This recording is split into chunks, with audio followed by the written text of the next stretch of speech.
I was driving home late one night, along an old back road that cut through miles of forest. It was the kind of road you don't take unless you know it well, narrow, twisting, and completely unlit. The only light came from my headlights, slicing through the trees and catching glimpses of empty branches swaying in the wind. Normally, I wouldn't have thought much about it. I'd driven that road dozens of times before, but that night, something felt wrong. The silence inside the car was heavy. My radio had lost signal about 20 minutes earlier, and the only sound I could hear was the hum of the engine and the crunch of gravel under my tires. That's when I saw her. At first, I thought it was a trick of the light, just a shape, standing still at the edge of the road. But as my car drew closer, my stomach twisted. It was a woman. She wore a pale dress, almost white, that looked impossibly bright in the darkness. Her hair hung in long tangled strands that covered most of her face. She wasn't moving. She wasn't even facing me. She was standing sideways, staring into the woods. I slowed the car instinctively, my foot hovering over the brake. Every instinct told me to keep going, but something about her pulled at me. Was she hurt? Lost?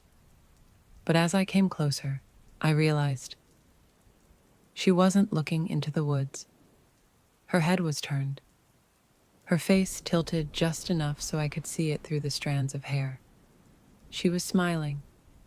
Not the kind of smile you give when you see help coming. Not relief. It was wide, too wide, stretched across her face like she was enjoying something I couldn't see. I didn't stop.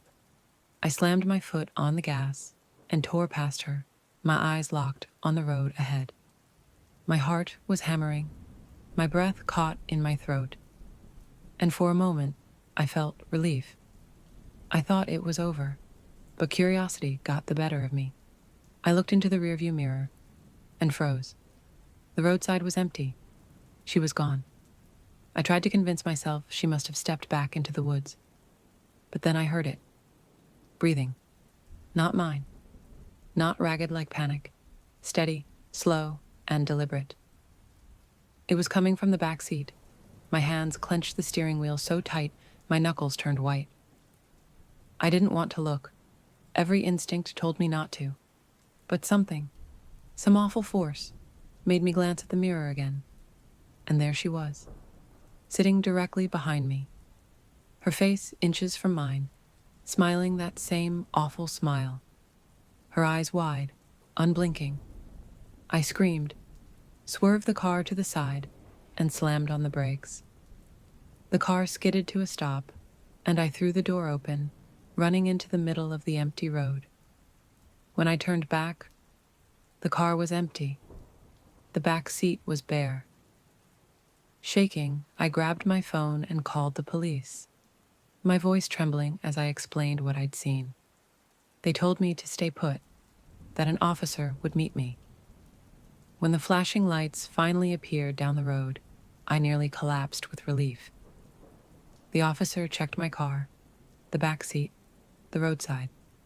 Nothing. No footprints. No sign of anyone ever being there. He looked at me like I was crazy. Told me I must have imagined it. But I know what I saw. I know what I heard.